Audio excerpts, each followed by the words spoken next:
All right, welcome back, everybody. John Caruso here. Today is Friday, September 17th. We're going to do a quick look in on the market as we go into the final hour of trading. Coming to you from Chicago. I know I'm wearing my Cleveland Indians hat, or Cleveland Guardians, I should say, but we are coming live from Chicago here. Final hour of trade. We have seen weakness across the board in the indexes. The S&P 500 has seen a 3% correction off the top.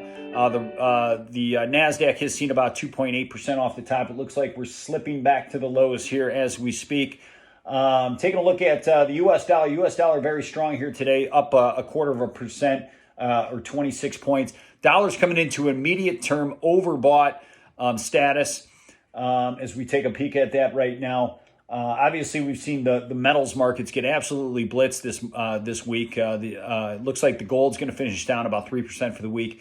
The silver took the brunt of it, down approximately 6.5% on the week. So what's that telling us here? It's telling us that the market's positioning for a hawkish Fed next Wednesday. Now, whether or not that's going to be true, I don't know. That remains to be seen. Obviously, we saw the retail sales numbers come out very strong this past week, which is obviously leading to the assumption that the Fed is going to be hawkish on Wednesday. I don't think they're going. I think you're going to hear more ambiguity behind Powell's speech this upcoming Wednesday. I like actually, truthfully, fading a lot of the action that we're seeing right now for a trade. Eventually, we are going to be experiencing or looking for a stronger dollar into the end of the year, as we do think interest rates are going to steadily rise. We're probably going to see the U.S. dollar start to track rates higher. However, rates right now are sitting at 1.38% on the 10-year yield. I do think we're going to trade down one more time, perhaps to the trend line down around 1.30, which is going to give you a better shorting opportunity in the bond market, we think, going into October and November.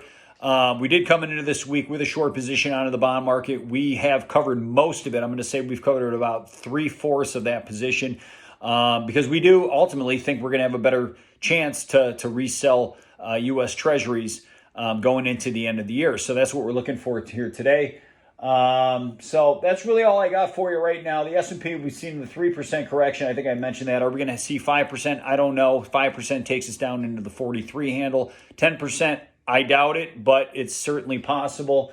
Yeah, I'm really not seeing it in terms of positioning in stocks right now. I think it's largely become a consensus view that we are going to see a correction. I mean, you can go run down the list from everything from COVID to taxes to seasonal weakness and on and on and on. I think the market largely is positioned for it.